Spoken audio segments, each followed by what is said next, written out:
Bismillahirrahmanirrahim. Alif lam mim. Dzalikal kitabu la raiba fihi hudan lil muttaqin. Alladzina yu'minuna bil ghaibi wa yuqimuna as-salata wa mimma razaqnahum yunfiqun. Walladzina yu'minuna bima unzila ilaika wa ma unzila min qablik wa bil akhirati hum yuqinun.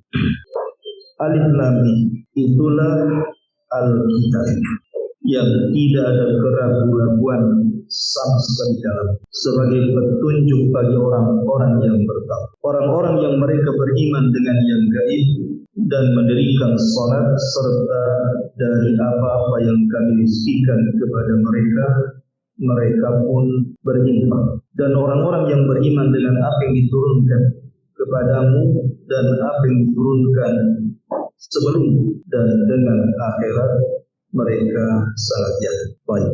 Kemarin kita sudah menjelaskan tentang makna alif lam mim dan juga kalimat dzalikal kitabu la raiba. Kalimat dzalikal kitab di sini ada isim isyarah. Dzalika, itulah al-kitab. Sebagian para ulama tafsir mengatakan bahwa yang dimaksud al-kitab di sini artinya kitab-kitab yang turun dari langit, berarti mencakup suhuf, kemudian Taurat, kemudian Injil, kemudian Zabur dan juga Al-Quran. Tetapi kebanyakan para ulama ketika mentafsirkan kalimat Al-Kitab di sini maksudnya Al-Quran. Ketika Allah Subhanahu wa taala mengatakan dzalikal kitab, itulah Al-Quran, seolah-olah Allah Subhanahu wa taala ingin katakan bahwa inilah Al-Quran, kitab satu-satunya yang lebih baik dibandingkan kitab-kitab sebelumnya. Dan ini ditegaskan dengan kalimat setelahnya, la raiba fi, karena di dalam Al-Quran itu tidak ada keraguan di dalamnya. Artinya Al-Quran itu tidak menerima keraguan. Berbeda dengan kitab-kitab sebelum Al-Quran, Taurat, Zabur dan Injil itu masih menerima keraguan. Kenapa? Karena tidak ada jaminan dari Allah Subhanahu wa taala tentang keotentikan. Beda dengan Al-Quran, karena Allah Subhanahu wa taala yang menjaganya. Makanya Allah Subhanahu wa taala berfirman, "Inna nahnu nazzalna dzikra wa inna lahu lahafidz." Sesungguhnya kami yang menurunkan al-dzikra, Al-Quran, kami pula yang menjaga. Jadi yang ada jaminan satu-satunya kitab yang Allah Subhanahu wa taala turunkan itu hanyalah Al-Quran. Al-Quran itu betul-betul dijaga keotentikannya oleh Allah Azza wa Jalla.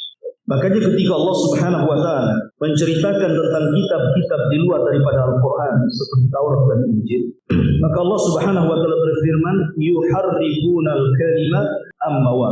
Kitab-kitab tersebut sudah ditahrif, sudah dipermainkan, dimasukkan kalam manusia ke dalam kitab-kitab tersebut. Sehingga ketika kemudian ada ucapan manusia yang kemudian dimasukkan ke dalam kitab-kitab Allah, tentu sudah tidak otentik lagi, karena sudah tercampur kalam Allah dengan kalam manusia. Dari sini menunjukkan bahwa tidak ada kitab langit yang Allah turunkan yang paling dijaga oleh Allah Subhanahu wa taala melebihi Al-Quran. Sebab kalau satu huruf saja bergeser dari tempatnya, itu langsung diketahui. Makanya kenapa Allah Subhanahu wa taala menjaga Al-Quran ini mampu dihafal oleh siapapun. Anak kecil bisa menghafal, remaja bisa menghafal, orang dewasa bisa menghafal, orang tua juga bisa menghafal. Dan di dunia ini ribuan orang-orang yang menghafal Quran. Sehingga kalau seandainya di timur ada kesalahan, di barat pasti membenarkan. Di selatan ada kesalahan, pasti di utara ada yang membenarkan. Karena Quran itu bukan hanya terjaga secara tulisan,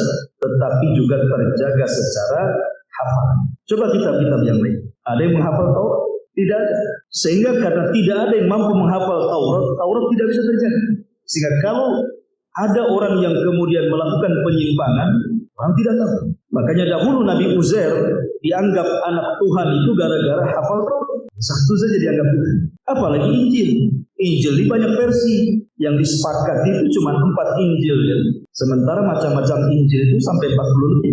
Sehingga terkadang satu Injil dengan yang lainnya itu berselisih. Maka dari sini kita katakan bahwa Al-Quran satu-satunya kitab yang terjaga keotentikannya. Makanya Allah memberikan kalimat dengan menggunakan isim isyarah. Dzalikal kitab. Itulah Al-Kitab. Seolah-olah itulah satu-satunya kitab yang lebih mulia, lebih terjaga dibandingkan kitab-kitab yang lainnya. Kenapa? La raiba. Karena tidak ada keraguan-raguan di dalamnya. Apa maknanya? Maksudnya tidak ada keraguan di dalamnya. Makna kalimat tidak ada keraguan-raguan di dalamnya artinya begini, bahwa Al-Quran ini penuh dengan macam-macam isi. Isi Al-Quran itu kan macam-macam. Terkadang bicara tentang masalah Allah Subhanahu wa ta'ala, wujud Allah. Maka ketika Al-Quran bicara tentang wujud Allah, maka kita tidak ragu bahwa Allah itu ada. Walaupun seandainya kita tidak bisa melihat, tapi kita yakin bahwa ketika Al-Quran menghabarkan tentang sifat-sifat dan nama-namanya, menunjukkan bahwa keberadaan Allah itu yakin ada. Karena Quran menceritakan, dan Quran itu mengajarkan keyakinan. Tidak ada keraguan. Jangan ragu kita tetapkan wujud Allah. Atau ketika Allah Subhanahu wa ta'ala bicara tentang akhirat, ada padang mahsyar, ada hisab, ada timbangan, ada pembagian suhu, ada titian siratal mustaqim, ada surga, ada neraka. Ini kan harus diyakini. Tidak boleh ada keraguan. Makanya Allah mengatakan semua isi kitab itu la raiba. Semua isi Al-Quran itu tidak ada keraguan-raguan. Kita harus yakin. Ketika Allah Subhanahu wa ta'ala bicara tentang akhirat, kita harus yakin adanya akhirat. Ketika Al-Quran bercerita tentang alam kubur, kita harus yakin adanya alam kubur. Ketika Al-Quran bercerita tentang alam akhir, tentang adanya padang mahsyar, hisab, mizan, suhuf, sampai kepada surga dan neraka, maka kita harus yakin. Kenapa? La raiba fi. Karena tidak ada keraguan isi Quran. Terus yakin. Atau umpamanya ketika Allah Subhanahu wa ta'ala menceritakan tentang penciptaan langit dan bumi, Allah kan menghabarkan kepada kita bahwa Allah menciptakan langit dan bumi itu dalam 6 hari. Kita harus yakin. Diketahui hikmah dan tidaknya kenapa harus 6 hari. Bukankah Allah bisa menciptakan dalam sekejap pun bayar? Tetap kita harus yakin. Karena Quran itu tidak boleh ada keraguan. Atau contohnya ketika Allah Subhanahu wa ta'ala menceritakan tentang sifat-sifat orang-orang yang beriman dan apa yang dijanjikan kepada mereka. Sifat-sifat orang munafik dan apa yang dijanjikan kepada mereka. Sifat-sifat orang kafir dan apa yang dijanjikan kepada mereka. Maka kita harus yakin bahwa orang yang beriman akan masuk surga. Orang munafik, orang kafir masuk neraka. Yakin. Jangan ragu-ragu. Kenapa? Karena Al-Quran yang menjelaskannya. Dan Allah mengatakan la raiba. Lihat kalimat ini diletakkan di permulaan surah Al-Baqarah. Karena ini surat pertama yang diletakkan. Kita akan melewati setelah Al-Baqarah itu Al-Imran, An-Nisa, sampai ke Qul A'udzu Birabbil Nas. Maka kita akan banyak melewati hal yang terkadang masuk di akal atau tidak. Sehingga di permulaan Al-Quran Allah sudah tegaskan bahwa isi Quran itu la raiba fi, tidak ada keraguan. Sehingga kita harus yakin semua isi Quran itu benar. Apa yang dihabarkan Allah Subhanahu wa ta'ala semua kita benarkan. Apa yang diperintahkan Allah dalam bentuk hukum kita yakin semua ada keadilan. Hukum Allah itu semua ada. Tidak ada kezaliman sama sekali. Dan kita harus yakin sekali lagi karena Allah mengatakan la raiba, tidak ada keraguan di dalam. Masyaallah muslimin yang dimuliakan Allah Azza wa Jalla. Saya akan contohkan kenapa kita harus yakin tentang Al-Quran. Di zaman Nabi, ketika Allah Subhanahu wa ta'ala turunkan ayat Ghulibatir Rum fi adnal ardi min ba'di ghalabihim sayaghlibun. Rum dikalahkan oleh Persia. Tetapi nanti setelah itu beberapa tahun maka Romawi akan mengalahkan Persia. Ketika terdengar oleh Abu Bakar Siddiq radhiyallahu anhu. Dan ketika itu kan kejadiannya sebelum Rasul hijrah. Jadi mereka para sahabat masih tinggal di Mekah. Terdengarlah oleh para sahabat dan orang-orang musyrik bahwa terjadi perang besar antara Persia melawan Romawi. Kalah pula Romawi. Sementara secara agama Persia dekat dengan orang-orang musyrik, sementara Romawi dekat dengan orang Islam. Kenapa? Karena Persia penyembah api, sementara orang-orang musyrik penyembah berhala, sama-sama agamanya musyrik. Sementara Romawi itu Nasrani, diturunkan kepada mereka kitab. Sama dengan kita juga diturunkan kepada kita kitab Al-Quran. Allah turunkan kepada mereka Injil, Allah turunkan kepada kita Al-Quran, sama-sama diberi kitab. Artinya Romawi lebih dekat ke Islam, sementara Persia lebih dekat ke musyrik. Terdengarlah Romawi kalah oleh Persia, sehingga orang-orang musyrik Arab itu senang sekali. Kemudian datang kepada para sahabat Rasul mengejek dan mengatakan, katanya kalian agama kalian paling benar, diturunkan kepada kalian kitab. Lah kenapa Romawi bisa dikalahkan Persia? Maka sebentar lagi kami juga bisa mengalahkan kalian. Itu bahasanya orang-orang musyrik itu. Akhirnya Abu Bakar Siddiq radhiyallahu an datang kepada Rasul menceritakan tentang ejekan mereka. Maka ketika itu turun ayat ini.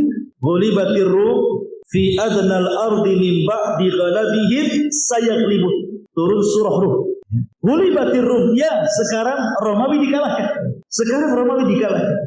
Tapi ingat, nanti beberapa waktu setelahnya Romawi akan mengalahkan Persia. Ketika turun ayat ini, Abu Bakar sangat yakin karena yang menghabarkan Allah, bukan Rasul yang bicara. Wa ma yantiqu 'anil hawa in huwa illa wahyun yuha. Tak mungkin Rasul bicara asal jeplak saja bahasa kita ini. Datang Abu Bakar kepada pembesar Quraisy. Ada yang mengatakan datang kepada Abu Jahal, ada yang mengatakan datang kepada Umayyah bin Khalaf. Pokoknya salah satu dari pembesar Quraisy. Kemudian mengatakan, ya memang sekarang Romawi kalah dengan Persia, tetapi saya siap taruhan bersama kalian.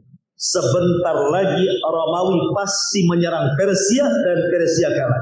Ketika itu belum ada larangan taruhan judi. Belum ada judi, larangan judi belum ada. Akhirnya kemudian bertaruhlah Abu Bakar dengan salah seorang pembesar musyrik. Baik, sekian. Taruhannya jangkanya berapa tahun? Ada yang mengatakan 3 tahun. Oke. Kalau seandainya 3 tahun Romawi belum mengalahkan Persia, Abu Bakar, maka engkau akan menyerahkan sejumlah unta sekian dan sekian. Tapi kalau betul apa yang kau katakan, maka kami akan memberikan unta-unta yang kau minta. Terjadilah taruhan antara Abu Bakar dan pembesar musyrik. Sudah lewat 3 tahun, rupanya belum juga ada kekalahan. Sudah lewat 3 tahun. Datanglah Abu Bakar Siddiq kepada Rasul dan mengatakan, ya Rasulullah, kenapa Romawi belum mengalahkan Persia? Maka Rasul mengatakan, ya Abu Bakrin, kau harus yakin bahwa Romawi akan mengalahkan Persia. Sebaiknya kau datang lagi ke dia, tambah lagi taruhannya, tambah lagi tahun.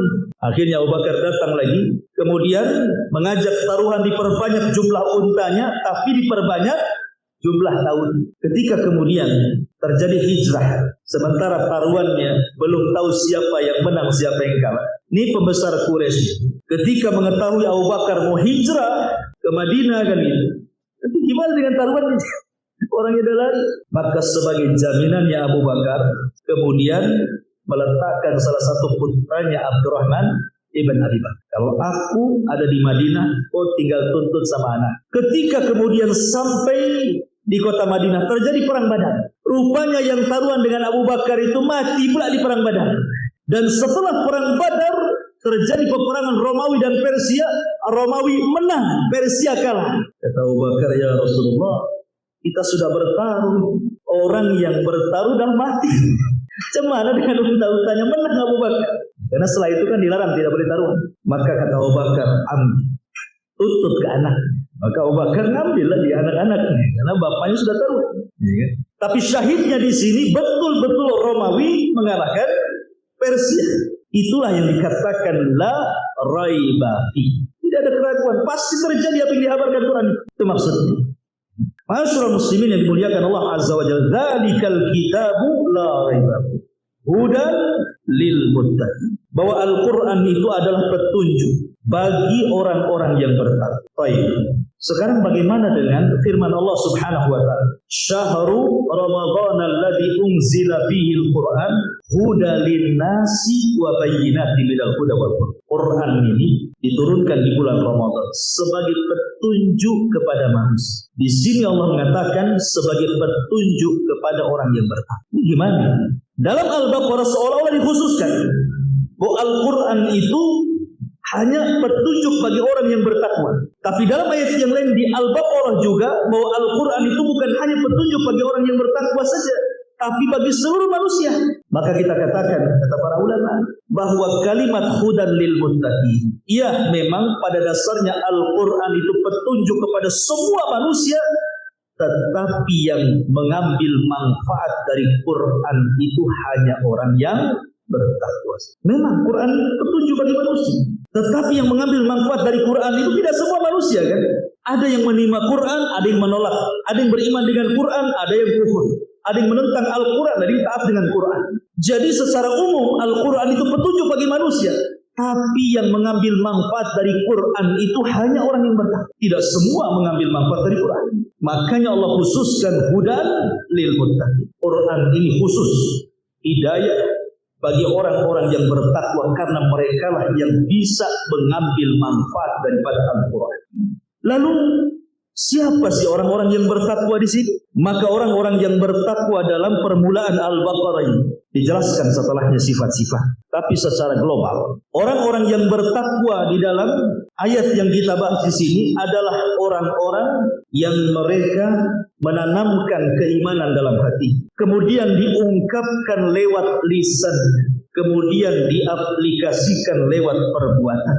Itulah iman. Makanya dimulai walladzina yu'minun, orang-orang yang beriman. Dan iman itu artinya pembenaran hati, pengucapan lisan, kemudian dibentuk dalam perbuatan. Kenapa harus seperti itu definisinya? Supaya tidak mudah orang ngaku beriman. Kalau lisannya tidak sama dengan hatinya, perbuatan tidak sama dengan lisannya. Makanya kemudian dibuat definisi seperti itu. Lihat orang-orang munafik yang mengaku mereka beriman, tapi Allah dustakan keimanannya kan? Kenapa? Karena orang munafik itu antara lisan dan hati berbeda. Makanya munafik itu kenapa disebut munafik? Diambil dari kata nafak. Antum tahu nafak? Nafak itu kalau antum dari sini ke Nagoya, itu kan ada jembatan tuh, ada gorong-gorong di bawahnya kan, mobil masuk kan? Lah, gorong-gorong itu dalam bahasa Arab disebut nafak. Ya. Kalau ada jalur kereta menembus gunung, kemudian ada terowongan masuk gorong-gorong kan? Lah, terowongan itu dalam bahasa Arab disebut nafak. Kenapa kemudian munafik diambil dari kata nafak? Karena masuk dari sini, keluar dari sana. Nah, itulah munafik. Jadi dia masuk dari sini, keluar dari sana. Maksudnya apa? Dia masuk Islam dengan lisannya, keluar dari Islam dengan hatinya. Itulah munafik. Menampakkan keislaman, menyembunyikan kekafiran. Makanya disebut munafik. Makanya munafik tidak bisa dikatakan mukmin, karena mukmin itu harus setara antara hati, lisan dan perbuatan. Dan itulah makna takwa dalam ayat ini.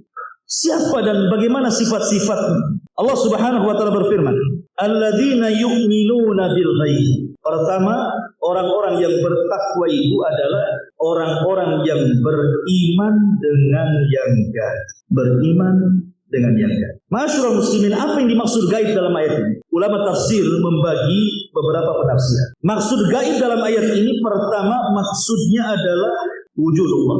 Orang-orang yang beriman dengan wujudnya Allah. Kita harus yakin Allah itu wujud ada, walaupun kita tidak melihat. Karena keimanan itu tidak mesti harus lewat panca indera. Kita beriman itu tidak mesti bisa dilihat, bisa didengar, bisa diraba, tidak mesti. Sesuatu yang bisa kita rasakan itu belum bisa kita imani keberadaan. Contoh nih kipas angin, ketika anginnya sampai kepada kita, kita merasa kan, oh ada angin. Pertanyaannya, tahu antum bentuk angin? Enggak tahu kan?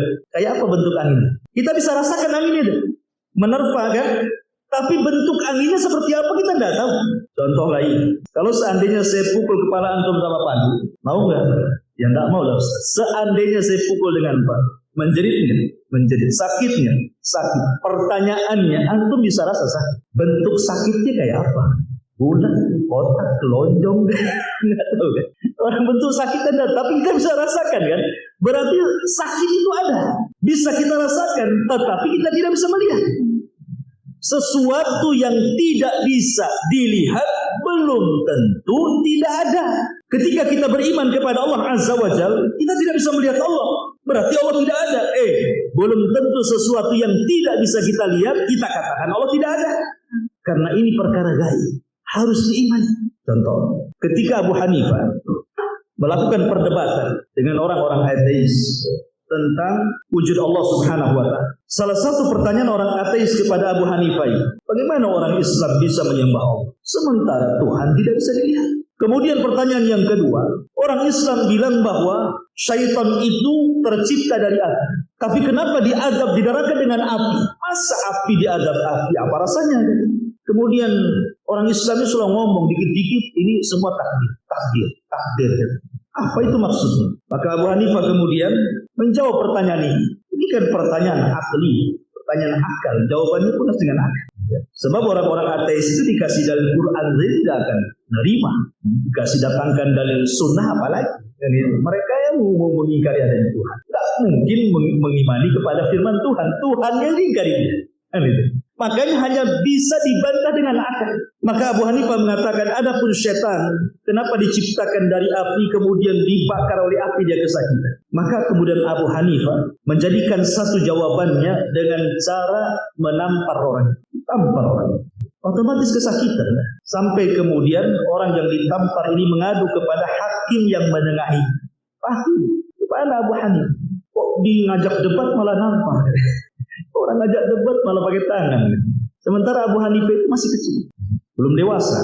Tapi dia mewakili gurunya Hammad. Karena Hammad tidak mau melayani, karena ini urusan kecil. Makanya Abu Hanifah diutus. Sebab kalau seandainya kalah ya wajar anak-anak. Kalau menang membanggakan guru. Anak-anak. Kalau kalah wajar anak-anak. Kalau menang banggalah gurunya gitu maksudnya. Karena begini kan ceritanya kan gurunya Abu Hanifah ini mimpi. Dia mimpi. Dalam mimpinya aneh. Yang mimpinya Abu Hanifah. Abu Hanifah ini mimpinya diceritakan sama gurunya Ahmad. Kata Abu Hanifah, wahai guruku, semalam saya mimpi. Kata Ahmad, mimpi apa? Begini, saya melihat pohon besar tuh, rindang. Tahu-tahu ada babi di bawah. Duduk pula babi itu di bawah pohon. Tiba-tiba kemudian ranting pohon itu jatuh, kena kepala babi itu. Babi inilah. Kira-kira apa takwilnya? Gurunya tidak mau jawab. Sampai berkali-kali baru Abu Hanifah menjawab sendiri. Ketika gurunya tidak bisa menjawab Ahmad takwil mimpinya, ketika Ahmad kemudian didatangi orang yang ngajak debat di hadapan halayak orang ramai, kata Ahmad, aku tidak bisa datang. Karena ini bicara tentang zat Allah, takut memfitnah manusia. Kata Abu Hanifah, wah, jangan-jangan ini maksud mimpi kita. Ahmad bingung, apa maksudmu ya Abu Hanifah? Karena Abu Hanifah masih kecil. Jangan-jangan gini, yang dimaksud pohon itu adalah kamu. Yang dimaksud babi itu jangan-jangan ngajak debat itu orang ateis gitu. Yang dimaksud ranting patah kemudian kena kepala babi kemudian pergi, itu saya itu. Oh iya paham gitu. Tapi tentunya Abu Hanifah itu. Makanya Abu Hanifah diutus ke debat tuh. Nah salah satu dalam perdebatan ini soalan Abu Hanifah mukul orang itu kesakitan. Karena masalahnya mukulnya bukan pakai tangan, pakai kendi dari tanah. Kendi dari tanah itu tampakkan sama badannya sakit. Makanya Abu Hanifah kemudian ketika dilerai oleh hakim, apa maksudnya? Jawab saja pertanyaan. Kata Abu Hanifah, aku sudah menjawabnya. Adapun aku pukul kendi ini terbuat dari tanah. Sementara manusia itu kalau menurut otak orang ini kita tercipta dari tanah. Dia kan tercipta dari tanah, kendi dari tanah. Kalau tanah dilempar tanah, harusnya tidak sakit. Itu maksudnya ya. Dia kan tercipta dari tanah, ini kendi dari tanah. Kalau dilempar ya biasa saja, tanah ketemu tanah kan. Kenapa dia sakit katanya? Menunjukkan bahwa setan itu tercipta dari api. Ketika diazab dengan api, dia pun merasakan sakit. Tapi perlu diketahui bahwa penciptaan setan dari api itu satu saja. Bapaknya setan, iblis saja kan gitu. Yang diciptakan oleh Allah dari api itu cuman ada yang namanya Sumia, ada yang mengatakan Azazil, wallahu a'lam. Tapi yang jelas bahwa cuma satu saja. Adapun turunannya tidak, karena kalangan jin dari kalangan setan pun mereka sama dengan manusia, punya istri, punya anak, sama. Ada RT, RW, lurah, ada partainya juga, kampanye juga, gitu ya. Sama kehidupan mereka dengan kita itu kurang lebih. Dekat-dekat pemilihan presiden ya kampanye juga. Jadi sama, nggak kurang lebih aja kehidupan mereka dengan kita itu. Tidak ada bedanya. Artinya bahwa penciptaan mereka sudah tidak dari api lagi, karena sudah mengalami pernikahan. Sama dengan manusia yang diciptakan dari tanah itu cuma satu Adam saja. Adapun anak turunannya bukan dari tanah lagi. Buktinya kalau antum teriris badan antum tidak keluar tanah, yang keluar darah, begitu. Masyarul muslimin yang dimuliakan Allah Azza wa Jalla. Ini jawaban yang pertama. Jawaban yang kedua, ketika aku pukul engkau dengan kendi tadi, bukankah kau merasakan sakit? Ya, jelas sakit lah. Pukul kau tak sakit, pula sakit ya. Sekarang saya tanya, coba sifatkan bentuk sakit seperti apa? Ya tidak tahu lah bentuk. Kau bisa melihatnya? Tidak bisa. Mendengarnya? Tidak bisa. Merabanya? Tidak bisa. Sebagaimana engkau tidak bisa mensifatkan angin rasa sakit seperti apa karena engkau tidak pernah melihat, mendengar ataupun meraba. Begitu juga Allah, Tuhan kita dan Tuhan kalian. Memang kita tidak bisa melihat, tetapi bukan berarti sesuatu yang tidak bisa dilihat tidak ada wujud. Jadi ini debat akal dengan akal namanya. Tetapi dengan itu kan masuk di akal. Lalu siapa yang mengumpulkan kita di sini? Siapa coba? Apa kita ada janjian kumpul di sini? Kan tidak. Inilah takdir. Allah takdirkan kita kumpul di sini. Dan selesai. Ya, satu pertemuan selesai. Jadi bicara tentang al-ghaib dalam ayat ini maksudnya apa? Wujudullah. Wujud. Ada yang mentafsirkan bahwa yu'minuna bil ghaib, beriman dengan gaib itu maksudnya beriman dengan al-qada wal qadar. Maksud gaib di sini adalah al-qada wal qadar. Bahwa takdir manusia itu gaib. Makanya jangan pernah berdalil dengan takdir. Karena kita tidak tahu takdir kita seperti apa. Kita kan tidak tahu. Emang antum tahu takdir antum seperti apa? Ini semua gaib. Maka jangan pernah berdalil dengan takdir. Ada orang ada kelainan seksual, homo, ya. Kemudian kita katakan kamu homo tidak boleh, penyakit, obat. Mungkin Allah sudah takdir saya harus begini. Nanti kalau takdirnya sembuh saya sembuh. Dari mana kamu tahu takdir kamu seperti itu? Kapan kamu berhenti maksiat? Ya mungkin ditakdirkan masih doyan maksiat Ustaz. Nanti kalau sudah bosan pun ditakdirkan juga bosan maksiat. Tidak ada yang tahu dengan takdir. Gimana kalau sudah takdirnya waktu maksiat kamu mati? Kamu kan tidak tahu juga.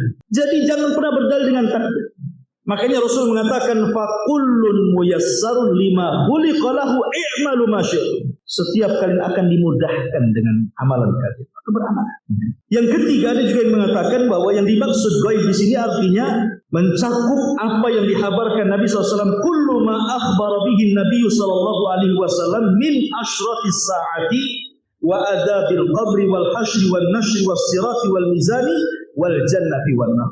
Maksudnya beriman dengan yang gaib ini adalah setiap yang dihabarkan Rasul dari tanda-tanda kiamat, baik tanda-tanda kiamat kecil ataupun tanda-tanda kiamat besar, kemudian azab kubur, kemudian kumpulnya manusia di padang mahsyar, kemudian disebarnya catatan, kemudian sirat titian, kemudian timbangan termasuk surga dan neraka. Maka itu yang harus kita imani, alladzina yu'minuna bil ghaib. Dan semua pendapat-pendapat ini benar semua, karena itu semua perkara gaib. Pokoknya apapun yang dihabarkan Allah dan Rasulnya dan itu berkaitan dengan yang gaib tidak boleh kita ragukan. Karena Al-Quran itu la raiba. Alladzina yu'minuna bil ghaib. Kemudian Allah mengatakan wa yuqimuna as-salat.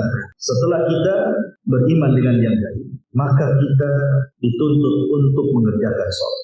Ikhwan, ini penting sekali masalah salat. Masyarul muslimin yang dimuliakan Allah Azza wa Jalla. Pembahasan masalah salat ini pembahasan yang sangat mulia karena kita bicara tentang amalan yang pertama tadi dihisab oleh Allah Subhanahu wa taala dalam hukukul ibadah, dalam hukukullah, hak-hak yang berkenaan dengan Allah. Karena amalan yang pertama dihisab itu dua. Pertama berkaitan dengan hak Allah, yang kedua berkaitan dengan hak manusia. Adapun berkaitan dengan hak Allah adalah salat, adapun berkaitan dengan hak manusia adalah urusan darah, bunuh-membunuh. Ini yang awal-awal dihisab oleh Allah Subhanahu wa taala. Di sini Allah Subhanahu wa taala mengatakan bahwa ciri orang-orang yang bertakwa adalah orang yang meninggalkan salat. Ada seorang syekh, orang yang mengerjakan salat. Ada seorang syekh bercerita, ada seorang ibu menelpon salah seorang masyayikh menceritakan tentang anak. Anaknya ini sudah dewasa, tetapi belum Allah takdirkan dapat pasangan. Dalam pekerjaannya selalu ada masalah. Kemudian juga pergaulannya selalu ada masalah. Pokoknya masalah itu seolah-olah tidak berhenti dan mustamir terus saja. Seolah-olah selesai masalah ini datang masalah yang lain. Masalah yang lain selesai, masalah lain datang lagi. Dan begitu seterusnya. Saya kasihan dengan anak saya. Wahai Syekh, apakah anak saya ini terkena sihir? Apakah anak saya ini terkena penyakit ain, penyakit mata? Atau anak saya terkena hasad manusia? Tolong berikan fatwa kepada agar aku bisa membimbing anak. Syekh mengatakan, yang pertama ditanya oleh Syekh, wahai ummu, apakah putramu sholat? Yang pertama yang ditanya Syekh ini adalah, apakah putramu sholat? Kata ibu ini, demi Allah wahai Syekh, masalah sejak kecil memang aku tidak pernah mendidik dia sholat. Sampai sekarang dia tidak pernah sholat pada muslim. Maka Syekh mengatakan, jangan-jangan penyebab kesulitan putramu itu karena putramu tidak sholat. Kemudian Syekh mengatakan, sholat ini hablun bainal abdi wa rabb. Dia adalah tali yang menghubungkan seorang hamba dengan Allah. Makanya sholat disebut sholat diambil dari silah. Silah itu tali penyambung. Sholat disebut sholat itu karena sholat itu bicara tentang hubungan hamba dengan Allah. Makanya disebut sholat. Ketika tali penghubung hamba dengan Allah putus, berarti hamba ini terlepas dari Allah Subhanahu wa Ta'ala. Ketika terlepas hubungan antara dia dengan Allah karena terputus talinya, berarti terputuslah penjagaan Allah dengan hamba. Boleh jadi anakmu seperti ini karena suka meninggalkan sholat. Karena orang yang tidak sholat, dari permulaan dia bangun saja, dia sudah melakukan dosa besar yang Allah dimaksiati. Dia bangun pagi, dia meninggalkan sholat fajr. Berarti bangun dari tidur saja, dia sudah melakukan dosa besar. Dosa paling besar setelah syirik, melebihi dosa-dosa yang lainnya. Bayangkan bangun tidur dia sudah melakukan dosa sebesar-besarnya dosa setelah kesyirikan. Bagaimana akan diberkahi hidup? Karena orang yang meninggalkan sholat secara sengaja itu, ikhwan, dosanya lebih besar dibandingkan berzina. Dosanya lebih besar dibandingkan membunuh. Dosanya lebih besar dibandingkan minum khamr. Dosanya lebih besar dari dosa-dosa. Sebutkan dosa apa? Jangan syirik.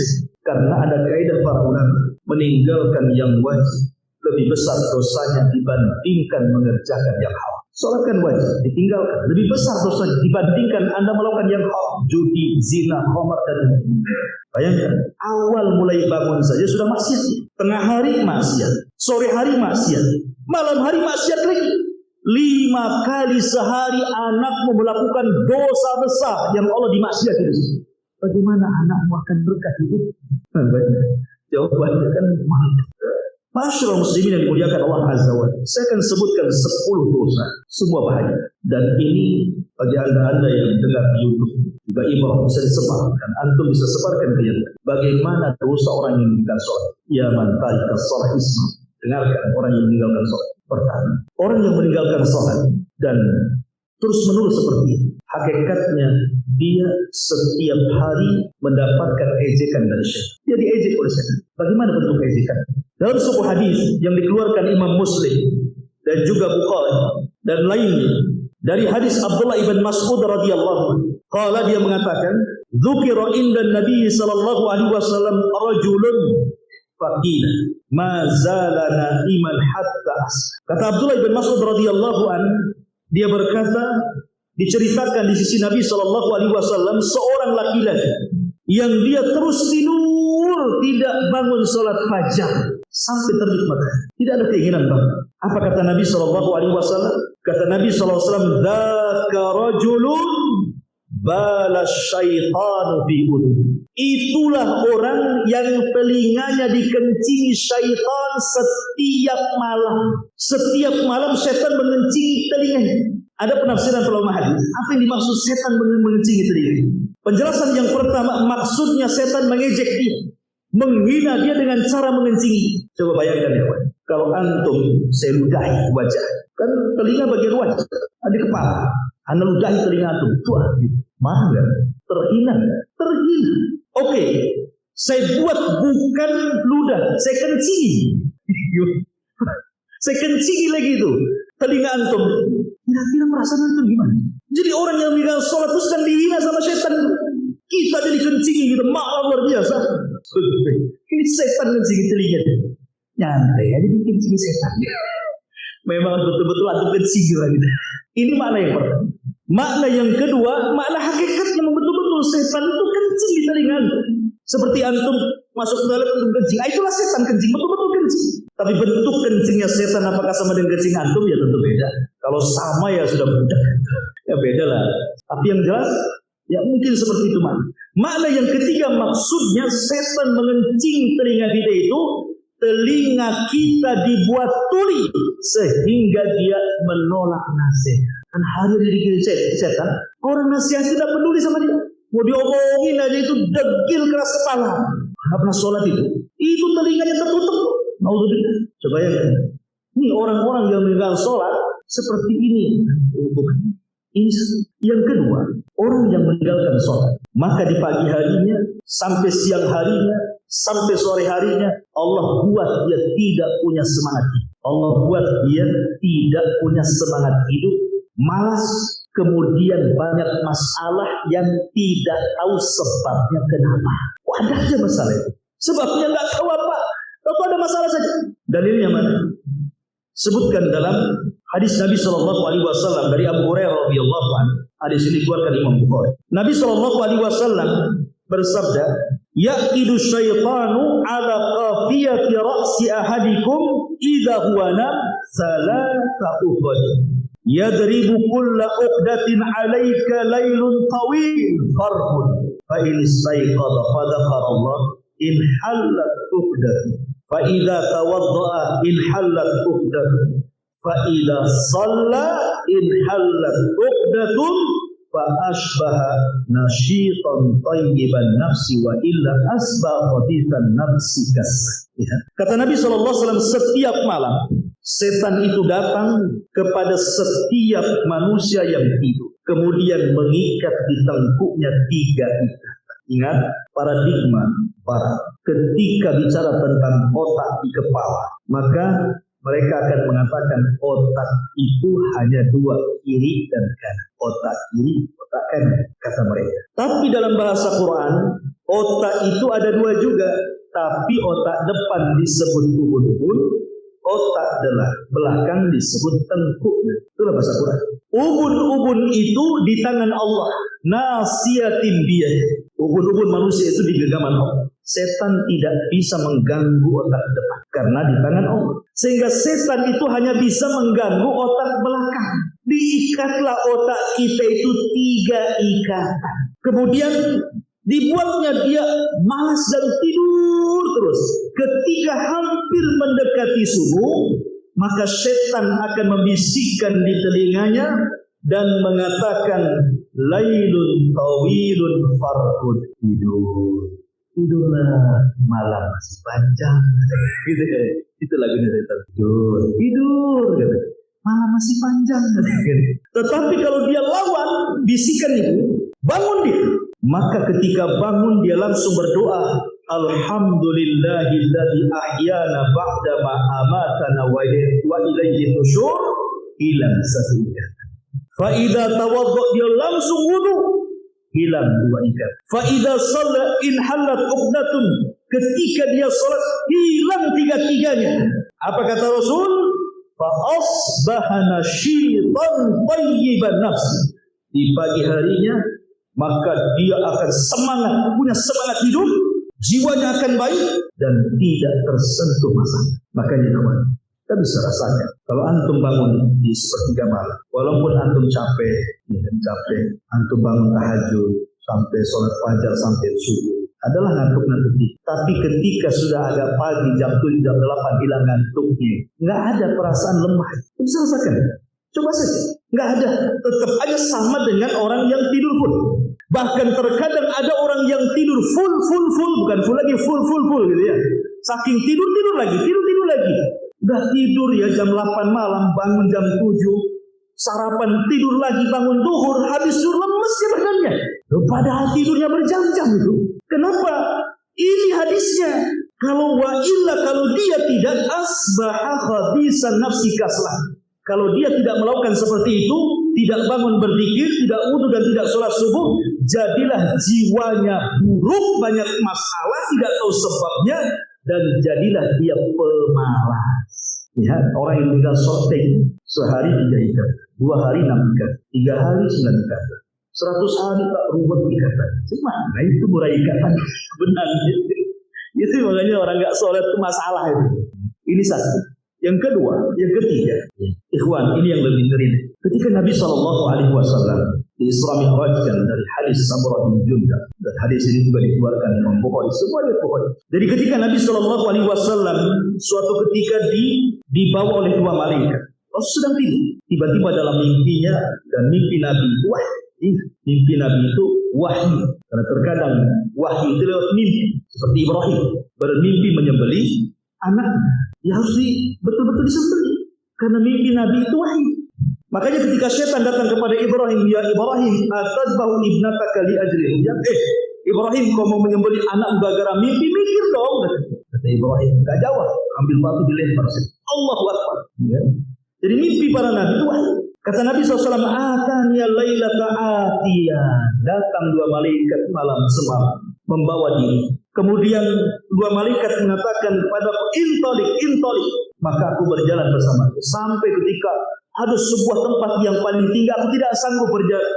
Maka diambillah malaikat, dibawa ke atas. Rupanya sampai di atas diperlihatkan banyak orang yang sedang diadab, disiksa, diperlihatkan adab kubur. Salah satunya kata Nabi SAW, dia mengatakan, aku melihat wa idza rajulun muttaji'un, tiba-tiba aku melihat ada orang yang diterlentangkan. Wa idza akharu qa'imun alaihi bis-sakhrati, di sampingnya ada orang yang berdiri, di tangannya batu besar. Kemudian wa idza huwa yahwi bis-sakhrati al-ra'si, tiba-tiba orang yang di samping ini membenturkan batu yang di tangannya ke kepala orang yang sedang baring di bawahnya, hancur dan remuk kepalanya. Ketika hancur dan remuk kepalanya, Allah ganti dengan kepala batu. Kemudian diremukkan lagi seperti itu, diganti dengan kepala batu.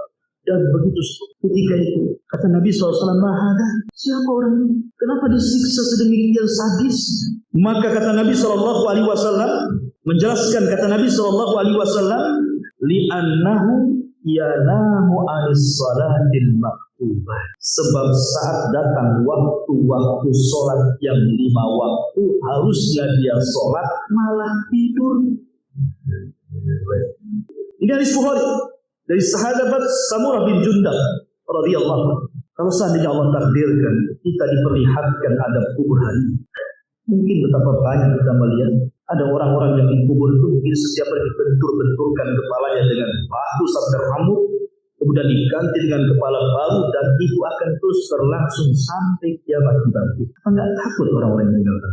Ya man tarikas salat, wahai orang yang meninggalkan salat, isma'u, dengarkan hadis ini. Ini hadis ngeri ini.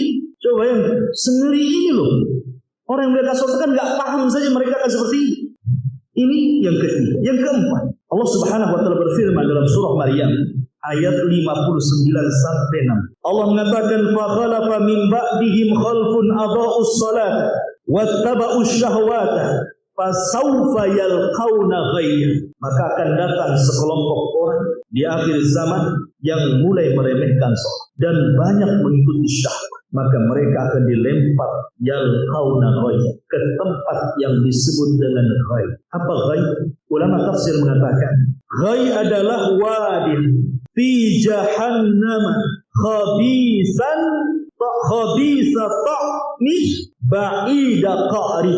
Ghayy itu artinya adalah satu lembah di dalam neraka jahanam yang sangat busuk sebusuk-busuknya dan sangat dalam sedalam-dalam.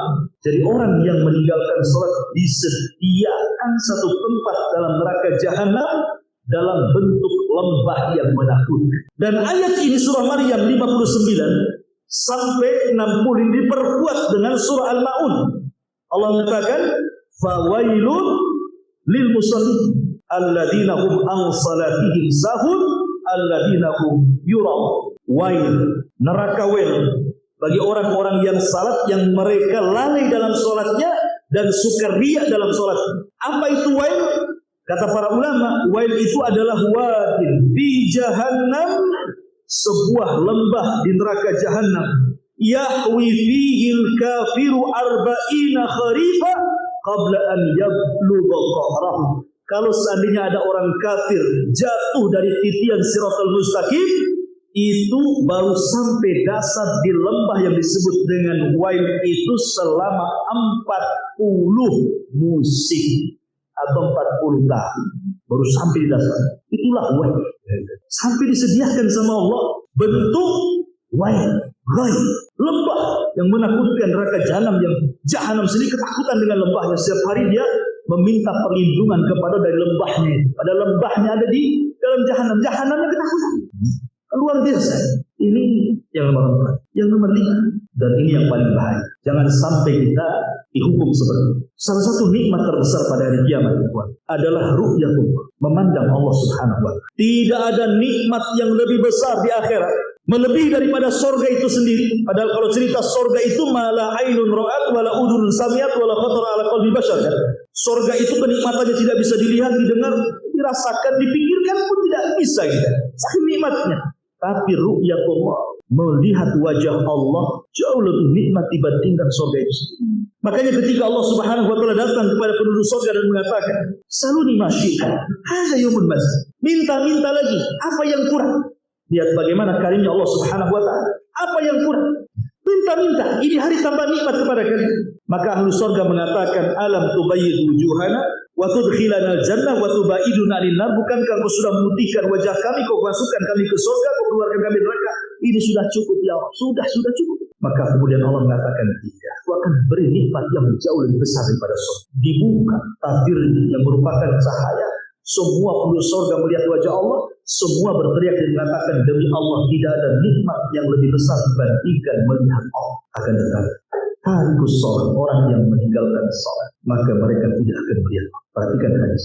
Hadis dari Jarir ibn Abdullah al-Bajali radhiyallahu anhu. Hadis ini sepakat di Bukhari Muslim. Kunna inda Nabi sallallahu alaihi wasallam fa nadhara ila al-qamari lailatal badr. Kata beliau, kami duduk bersama Nabi. Tiba-tiba malam itu memang sedang purnama, besar-besarnya bulan.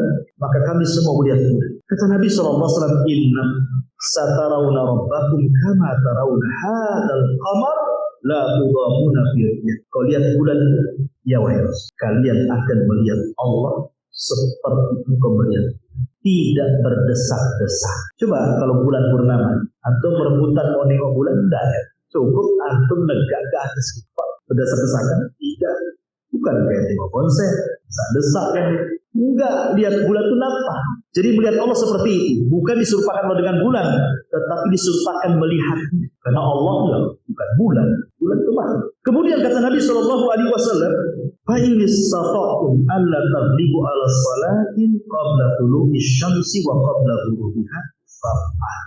Kalau kalian ingin melihat, kalau kalian mau, maka jangan pernah kalian terkalahkan untuk sholat sebelum terbit matahari, maksudnya sholat subuh, dan sholat sebelum terbenam matahari, maksudnya sholat asar. Kalau kalian ingin melihat Allah, jangan dua sholat. Kemudian Rasul membacakan ayat, wasabbih bihamdi rabbika qabla tulu'i syamsi wa qabla al-ghurub.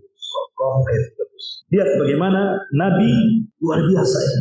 Terhalangnya ru'yatullah gara-gara meninggalkan sholat fajar dan sholat asar, terutama sholat fajar. Jangan ditinggalkan. Ada seorang pembesar Israel, Yahudi. Dia bicara di sosial media, televisi, tentang peperangan antara Islam dengan Yahudi. Seolah-olah dia membenarkan akan terjadi peperangan. Bahkan dia membocorkan rahasia. Kalau seandainya orang Islam itu sampai sholat subuh, sholat fajar, dan jumlah mereka sama dengan sholat Jumat, maka mereka akan mengalahkan kita. Ini ucapan mereka. Kalau seandainya sholat subuh itu, jumlah yang sholat sama dengan jumlah sholat Jumat, kita akan kalah. Kenapa orang Yahudi mengatakan di akhir zaman? Kalau kita cerita tentang Al-Mahdi Al-Muntadhar, Imam Mahdi yang kita tunggu-tunggu, Muhammad bin Abdullah. Dan Imam Mahdi bukan orang Indonesia. Ada tuh yang ngomong bahwa Imam Mahdi itu akan keluar dari Nusantara. Imam Mahdi yang mana? Orang mana? Orang Medan, orang Jawa, orang mana? Orang apa? Imam Mahdi itu munculnya di Madinah, di Mekah, di Bai'ah, di antar dua. Jadi ketika cerita Imam Mahdi, Dajjal ini kan banyak pengikutnya. Permulaannya saja sudah 70.000 orang Yahudi Ashabir. Belum lagi bangsa Mongol, Turk. Belum lagi orang-orang Arab jahil. Belum lagi kaum wanita. Mungkin 2/3 dunia akan ikut Dajjal nanti di akhir zaman. Dan Dajjal tidak dibunuh dan tidak bisa dibunuh kecuali Rasulullah. Maka Imam Mahdi dan pasukannya tidak bisa melawan Dajjal. Terpaksa mereka harus sembunyi di Bukit Tur. Mereka dikepung, bersembunyi di Bukit Tur. Saking lamanya mereka di Bukit Tur sampai kelaparan, sampai kepala kerbau lebih berharga dibandingkan tumpukan emas. Karena yang mereka butuhkan bukan emas, maka lapar. Akhirnya pasukan Imam Mahdi mengatakan, kalau kita ini seperti ini terus kelaparan, mungkin kita akan mati kelaparan. Kita ini prajurit tentara, lebih baik kita mati syahid dibandingkan mati kelaparan. Maka kemudian mereka datang pada Imam Mahdi, bagaimana kalau besok terserang saja Dajjal, apapun yang terjadi, apa kita mati syahid lebih mulia? Maka Imam Mahdi pun kemudian setuju. Baik, kita berangkat setelah sholat fajar. Sholat fajar dulu, berangkat setelah sholat fajar. Maka ketika betul-betul di pagi hari itu azan dikumandangkan, setelah selesai azan, menunggu waktu qomat, langit gelap, segelap-gelap. Tiba-tiba ada cahaya dari langit. Rupanya Isa bin Maryam turun diapit 2 malaikat dan rambutnya seperti batu basah menetes. Dan hawa mulutnya bisa membunuh orang Yahudi sejauh mata memandang. Akhirnya Isa pun kemana? Ke Bukit Tur. Ketika kaum muslimin siap-siap sholat fajar, sholat subuh. Kata Al-Mahdi kepada Isa bin Maryam, karena mereka sudah tahu sifat-sifatnya yang sudah disifatkan Nabi ya. Makanya kemudian Imam Mahdi mengatakan, taqaddam ya Allah, silakan wahai hukum wahis. Tapi Isa mengatakan di kulli kaum, setiap kaum itu ada imam. Maka Imam Mahdi yang mengimami Isa jadi untuk membantah bahwa Isa bukan anak Tuhan, Isa bukan Tuhan, Isa bukan 3 di antara Tuhan. Asal Tuhan jadi makhluk, sudah gimana jadi? Ya. Jadi imam saja nggak mungkin Tuhan. Tuhan itu diibadah, bukan dia beribadah. Dan untuk membantah orang Yahudi yang mengatakan qatalna Masih, kami sudah membunuh Isa, ini masih hidup menurut dia.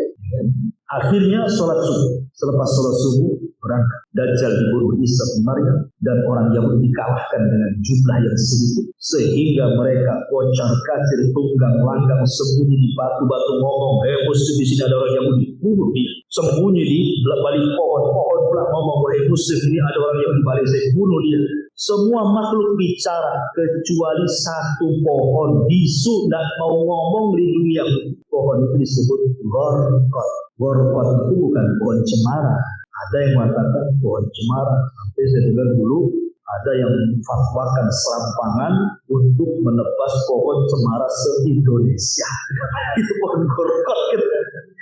Gimana sih? Bukan pohon Gorkot. Di sini bocor pula ke Israel. Makanya orang Israel banyak-banyak nanam pohon Gorkot. Ketika orang Palestina menyerang dengan layangan A. Layangannya sampai pula di hutan, Israel terbakar pula ditanam lagi. Masyarakat muslimin yang dimuliakan Allah Subhanahu wa taala. Lihat syahidnya di sini, kemenangan merebut terikat dengan sholat. Kalau Anda ingin menang, sholat. Mana dalilnya? Dalilnya orang azan, hayya 'alal falah. Hayya 'alal falah. Apa arti falah itu? Menang. Ayo kita menang. Enggak mau. Ini deh. Ayo kita menang, moh kata orang Jawa. Ayo kita menang, embung kata orang Sunda. Ya gimana? Dia remaja dulu, diajak menang nggak mau. Ingin angan-angannya Islam ingin berpuasa, sholat pun tidak. Kemenangan itu marbut bil falah. Kemenangan itu marbut bil salat, terikat dengan salat. Makanya panggilannya hayya 'alal falah. Jadi kalau kita ingin menang sholat, itu maksudnya. Karena di antara panggilannya itu adalah falah, hayya 'alal falah, ayo kita menang. Ternyata sampai di masjid yang sholat orang tua semua, gimana bisa menang? Udah aja tidak ada yang ke masjid. Masyarakat muslimin yang dimuliakan Allah Azza wa Jalla. Baik. Kemudian yang keenam, disediakan neraka khusus. Bayangkan, disediakan neraka khusus orang yang tidak sholat. Apa nerakanya? Saqar. Allah mengatakan, masalakakum fi saqar.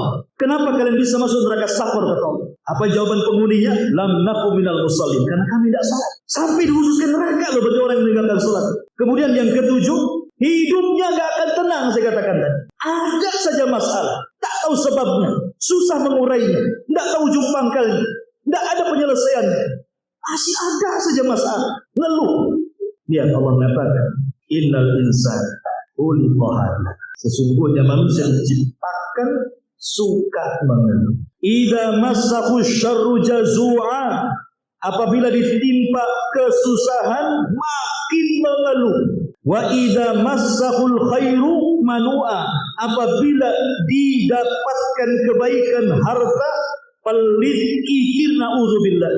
Setelah itu Allah katakan illal musul, kecuali orang salat. Alladzina hum 'ala salatihim yang dalam salatnya tidak pernah meninggal. Enggak akan ngeluh hidup. Ya. Kalau orang tidak salat dia seperti ini, ngeluh saja. Kalau ditimpa musibah makin ngeluh. Yang dimarahi Allah pula dimarahi. Kenapa aku terus ya Allah? Kenapa enggak si anu saja? Si aku saja. Enggak ada lagi objeknya. Allah dimarahi. Oh dikasih harta banyak, bukannya syukur, pelit gitu. Pokoknya ngeluh saja. Illal musallin, kecuali orang salat enggak akan mengeluh. Kemudian yang nomor 8, orang yang tidak salat ini khawatir dia jadi munafik. Di antara sifat munafik itu adalah malas salat. Kata Nabi SAW sendiri mengatakan dalam Al-Quran, innal munafiqina yukhadi'una Allah wa huwa khadi'uhum wa idza qamu ila salati qamu kusala yura'una an-nas wa la yadhkuruna Allah illa qalila. Dalam surah An-Nisa 142 Allah mengatakan orang-orang munafik itu suka menipu Allah, padahal Allah yang tipu mereka. Jangan salah. Ya. Mereka maunya nipu Allah, tapi mereka tidak sadar mereka sedang ditipu Allah. Orang munafik, mereka itu kata Allah Subhanahu wa taala, fa idza qamu ila sholati qamu kusala. Seandainya pun salat malas-malas. Seandainya pun salat itu ya malas-malas, terpaksa gitu. Dan mereka tidak mengingat Allah kecuali itu. Dan Rasul mengatakan, afdhalus salati 'alal munafiqin salatul isya wa salatil fajr. Seberat-berat salat bagi orang munafik itu adalah salat isya dan salat fajar. Tak mau orang itu salat isya dan fajar. Kemudian yang nomor 9, ini lagi yang bahaya. Orang yang tidak sholat, maka dia satu neraka dengan Fir'aun, satu neraka dengan Qur, satu neraka dengan Haman, dan satu neraka dengan Ubay bin Khalaf. Semua orang kafir, orang jahat. Mau satu neraka dengan Fir'aun? Siapa yang mau satu neraka dengan Fir'aun? Kadang-kadang adalah seorang artis, dia redo kalau masuk neraka. Gak apa saya masuk neraka, biar ketemu artis ini, artis itu, artis luar negeri berketemu artis ini, artis itu, pemain sepak bola ini, pemain sepak bola itu. Gila tuan. Semoga Allah gilakan sekali. Ini gila kan? Masa ada orang ini? Mana akal? Jangankan masuk neraka. Coba jadi kamu tuh masukkan ke lilin. Wah enggak sejam taruh carinya di lilin. Terbakar semua. Paling neraka. Itu api dunia itu satu bagian daripada 70 bagian panasnya api neraka. Hanya satu bagian dikeluarkan ke dunia. Itu sudah bisa membakar dunia. Gimana yang 69-nya?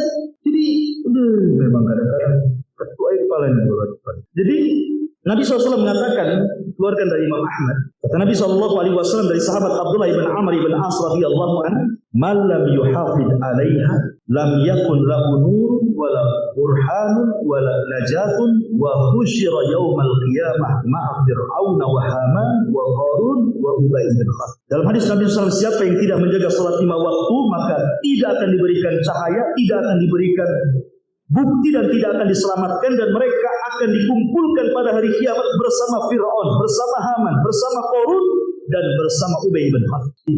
Dikumpulkan dengan orang-orang kayak ini. Ini enggak surga. Kemudian yang terakhir, ini yang paling ngeri sekali. Orang yang tidak sholat, Nabi enggak akan kenal kita. Coba rugi sekali kalau Nabi enggak kenal kita pada hari ini. Enggak kenal, mau ngaku-ngaku umatnya Nabi. Nabi lo enggak kenal dengan kamu. Nabi enggak kenal dengan ente, enggak kenal sama sekali. Baikkan, Nabi enggak kenal kita, cuma mau ngasih sesuatu. Kenal pun tidak, masa kenal tidak kenal kamu. Dan itu dijelaskan dalam hadis Nabi SAW. Dari hadis Abu Hurairah radhiyallahu anhu, kata Nabi SAW, "Taridu alayya ummatil haud," akan datang umatku nanti pada hari kiamat kecelakaan. Kemudian wa ana a'udzu nas anhu kama ya'udzu rajulu bila rajuli an ibni. Qalu ya nabi ata'rifu? Qala na'am. Kemudian dikatakan, dan kalian akan digiring seperti seseorang menggiring unta untuk diarahkan ke telaga Rasul. Kemudian Rasul mengatakan, "Rasul, apakah kau akan kenal kami sebagai umat?" Kata para sahabat. Kata Nabi SAW, ya. Kemudian Rasul mengatakan, "Kalian punya tanda yang merupakan tanda bahwa umat. Apa tandanya?" Kata Nabi SAW, tandanya adalah wurran muhajjalin min azaril wudu. Tandanya adalah cahaya-cahaya yang ada di tangan, di dahi, dan semua anggota wudhu. Jadi anggota wudhu itu, mulai dari tangan, kemudian wajah, kepala, sampai ke kaki itu akan bercahaya. Dari cahaya wudhu itulah Rasul kenal. Dan orang yang tidak sholat pasti tidak wudhu. Karena tidak mungkin sholat tanpa wudhu. Jadi Nabi tidak akan kenal. Bukan hanya itu saja. Malaikat yang akan menyelamatkan orang yang dapat syafaat di neraka tidak kenal. Cemana kalau nggak kenal mau dikeluarkan dari neraka? Malaikat nyari-nyari yang mana katanya? Nggak tahu. Kenapa nggak kenal? Karena nggak sholat. Mana hadis? Hadis dari Abu Hurairah radhiyallahu anhu sendiri masih dalam Sahih Bukhari. Kemudian Nabi SAW mengatakan, hatta idza arada Allah rahmatan man arada min ahli. Ketika Allah Subhanahu wa taala menghendaki diselamatkan pun neraka karena rahmatnya, dan rahmat itu yang terakhir. Ingat, rahmat Allah itu terakhir, mengeluarkan orang dari neraka. Pertama syafaat Nabi, kemudian syafaatnya para syuhada, kemudian para malaikat memberikan syafaat, kemudian syafaatnya orang-orang soleh, kemudian syafaatnya anak-anak yang soleh, kemudian syafaatnya manusia satu persatu, sehingga ketika tidak ada lagi yang memberikan syafaat, orang ini masih ada di neraka. Bagaimana cara dia keluar? Maka dia keluar dengan rahmat. Nggak ada lagi yang nolong dia. Nabi nggak ada, malaikat nggak bisa, anak nggak bisa, orang tua nggak bisa, kawan-kawan tak bisa. Siapa lagi? Dia masih tersisa neraka itu. Maka mereka akan diselamatkan dengan rahmat Allah, kasih sayang Allah. Dengan cara apa? Mengutus malaikat untuk mengambil mereka. Bagaimana caranya malaikat mengambil mereka, dan bagaimana cara tahu harus orang itu diselamatkan? Maka Nabi SAW mengatakan, ya'rifunahu bi athari sujud, wa harramallahu 'alan nar an ta'kula athar sujud. Mereka dikenali para malaikat dengan bekas sujudnya, karena Allah mengharamkan bekas sujud dimakan api neraka. Orang yang suka sujud itu akan diharamkan untuk dimakan api neraka. Malaikat mengeluarkan mereka karena tahu dari mana, bukan dari namanya, tapi dari jidat dia yang suka wudhu, suka sholat. Coba bayangkan, kalau antum paham 10 perkaranya, enggak ngeri orang meninggalkan. Makanya kenapa di permulaan Al-Baqarah, setelah kita beriman dengan yang gaib, yang ditekankan kedua adalah wa yuqimuna, baru satu kalimat lagi. Apa apa? Malah mana? Apa berarti sampai di sini? Lanjut. Oke, satu ayat lagi. Bukan satu ayat.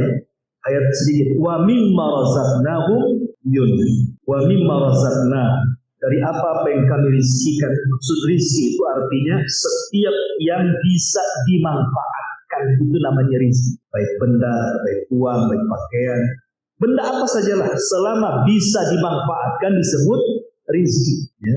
Apapun yang bisa dimanfaatkan itu rizki. Lah, apapun yang bisa dimanfaatkan boleh kita sedekahkan. Ikhwan, kalau kita membahas sedekah, maka kurang lebih dengan masalah sholat, banyak keutamaan yang akan dilakukan. Salah satunya adalah, kalau saya bertanya kepada Anda, mau diadab ataukah mau diberikan nikmat? Mau masuk surga atau mau masuk neraka? Pasti jawabannya ingin masuk surga ya. Ingin dapat nikmat. Lah, masa masuk neraka dan kalau begitu sedekah. Perhatikan saudara. Nanti di padang mahsyar manusia itu akan berdiri. Ingat, posisi manusia di padang mahsyar bukan kayak posisi antum sedang dikumpulkan di lapangan. Kalau antum dikumpulkan di lapangan 17 Agustusan, umpamanya dikumpulkan oleh pemerintah di lapangan sini, dikumpul tidak terima, antum masih bisa lah beli es, bisa antum sambil duduk, bisa antum sambil baring, bisa lah sambil kipas-kipas. Tapi di sana yang jual esnya saja tidak jual es, nggak bawa gerobak di sana. Karena orang itu dibangkitkan hufatan, uratan, hurlan, hukman, tanpa dikhitan, tanpa alas sandal, tanpa ada pakaian di badan, dan tanpa barang, bawa barang sedikit pun. Ya terancam gitu saja, nggak bawa pakaian aja tidak. Apa yang mau dikasihkan orang? Sementara posisinya berdiri, tidak ada yang duduk, sebab kalau duduk tenggelam dengan keringatnya, berbaring mati lagi kelelap dengan keringatnya. Jadi posisi mereka berdiri berdasarkan firman Allah Azza wa Jalla, yauma yaqumun nas, yaqum, pada hari manusia berdiri semuanya di hadapan Allah. Matahari dekatkan 1 mil, panas terik luar biasa. Kita aja seminggu di hujan-hujan nih, kipas ini sudah AC, kipas sudah di badan, susah. Pokoknya mau tidur saja, adanya cemas. Kalau panas. Pertanyaannya, mau nggak pada hari ketika matahari diletakkan di atas kepala, tiba-tiba datang payung. Datang payung sehingga kita bisa menaungi kepala kita dari matahari. Ketika kalau terik-terik matahari ada payung. Di dunia saja pakai payung sudah senang. Dipayungi. Sehingga kepala kita tidak tersengat dengan 1 mil matahari di atas kepala. Mil itu ada 2 penafsiran. Kata rawi hadis mengatakan, saya tidak tahu maksud Nabi mil itu. Apakah kalimat milun itu alat untuk celak? Celak itu kan ada ambil-ambil itu, tusuk-tusuknya itu namanya mil dalam bahasa. Coba kalau mil itu artinya tutup celak, paling panjang 1 jengkal. Berarti kalau mil maknanya alat celak, berarti kepala 1 jengkal. Kemudian kata rawi, apakah mil itu alat celak? Apakah mil itu artinya jauhnya jarak? Ada 1 kilo, ada 1 mil. Oke lah kalau 1 mil itu artinya jarak, tetap masih dekat. Kalaulah matahari tidak Allah letakkan di porosnya, jauh sedikit dari bumi, bekulah bumi. Dekat sedikit dari bumi, terbakarlah bumi. Makanya Allah letakkan di situ. Coba nikmat Allah. Meletakkan matahari itu nikmat Allah. Jangan sampai lebih jauh, jangan sampai lebih dekat. Pas di porosnya. Jauh sedikit, bekulah kita. Nah, sama 10 gas. Kalau dekat-dekat, pula terbakar semuanya. Makanya pas itu nikmat meletakkan dari dia. Allah itu mengkira-kira luar biasa. Itu nikmat. 1 mil, tiba-tiba ada payung naungi kita dari matahari. Kata Nabi SAW, kalau anda ingin dapat payung sedekah, sab'atun yudhilluhumullahu fi dhillihi yauma la dhilla illa dhilluh. 7 kelompok yang akan mendapatkan naungan di hari yang tidak ada naungan kecuali naungan Allah pada hari kiamat. Salah satunya dari 7 orang itu rajulun tasaddaqat biyaminihi, seorang laki-laki yang bersedekah dengan tangan kanannya, tangan kiri tidak tahu, artinya saking ikhlas, sedekah sembunyi-sembunyi. Dan sedekah sembunyi-sembunyi itu luar biasa ya. Sampai-sampai Rasul mengatakan sedekah sir tutfi'u ghadab. Kalau saya tanya sama antum, mau dimarahi Allah, dimurkai Allah, atau dimaafkan Allah? Tentu jawabannya pengen dimaafkan Allah, pengen mendapatkan ampunan dari Allah. Kalau Allah sudah murka, jangan lagi kita gunung pun dihancurkan. Kalau Allah murka, jangan lagi kita laut pun ditumpahkan. Kalau Allah sudah murka, bintang dijatuh-jatuhkan, langit digulung, kiamat ditegakkan. Itu kalau sudah murka. Pertanyaannya, antum mau dapat murka atau tidak? Kalau tidak ingin mendapatkan murka, sedekah. Kenapa? Karena Rasul mengatakan shadaqatus sir tutfi'u ghadab. Sedekah yang sembunyi-sembunyi menahan murkanya Allah. Jadi kalau Allah murka dengan kita supaya jangan murka, sedekah. Bahkan yang lebih hebat, kalau antum banyak masalah, nggak tahu sebab, kok susah kalian keluar dari masalah ini. Buka bisnis, bantu. Buka jualan, belum. Baru kawin, cerai. Baru bangun rumah, besoknya roboh. Kena angin banyak. Pokoknya banyak masalah saja. Pokoknya banyak kali masalah. Pertanyaannya, mau nggak antum diberikan kemudahan, dihilangkan masalah, hidupnya tenang, senang? Maka saya katakan sedekah. Dan Nabi SAW yang mengatakan, Sana'ul ma'ruf taki masari asu. Sana'iul ma'ruf, melakukan kebaikan dengan sedekah. Tidak mesti dengan uang, sedekah itu dengan tenaga. Yang penting kan berbuat baik. Ya, ada orang pengen barangnya diangkat, kita angkat. Kemudian kita jalan ada batu, ini kalau roda motor ini kena batu, guling bahaya, ambil ke sampingkan, gitu ya. Itu kalau batu diambil ke sampingkan, kalau dompet diambil masuk kocak. Itu kan sana'iul ma'ruf. Artinya bahwa kan sedekah itu kan tidak mesti dengan uang ya, dengan tenaga. Ada tetangga lagi hamil butuh kendaraan, antar ke rumah sakit, antar, apa susahnya? Itu sedekah. Sana'iul ma'ruf. Sedekah itu kaki akan melindungi kita dari apa? Masari asu. Apa masari asu itu? Kata para ulama, masari asu itu artinya sesuatu yang Nabi SAW berlindung darinya. Seperti tenggelam, seperti jatuh dari ketinggian, seperti terbakar, seperti mati su'ul khotimah, seperti kesusahan-kesusahan dunia lainnya. Harusnya antum ditabrak tidak tertabrak. Harusnya antum menabrak tidak jadi nabrak. Antum harus jatuh tidak jatuh. Tiba-tiba bangunan runtuh, antum di sampingnya tidak mati. Harusnya kemudian antum naik kapalnya tenggelam, antum pula selamat. Itu maksudnya. Harusnya antum su'ul khotimah, husnul khotimah pula. Jadi semua kesulitan-kesulitan itu dimudahkan, kata Rasul. Sana'iul ma'ruf haki masari asu. Dia baca sedekahnya. Luar biasa ini. Dan ingat ikhwan, terkadang kalau orang itu tidak paham tentang mana sedekah. Sedekah itu, yang butuh itu bukan orang miskin sama kita. Itu kesalahan. Kalau kita sedekah itu kayaknya dia yang butuh saya. Kan gitu ya? Kalau ada orang minta-minta, kayaknya kok dia butuh kali dengan saya. Kalau ada masjid minta, kayaknya masjid yang butuh saya.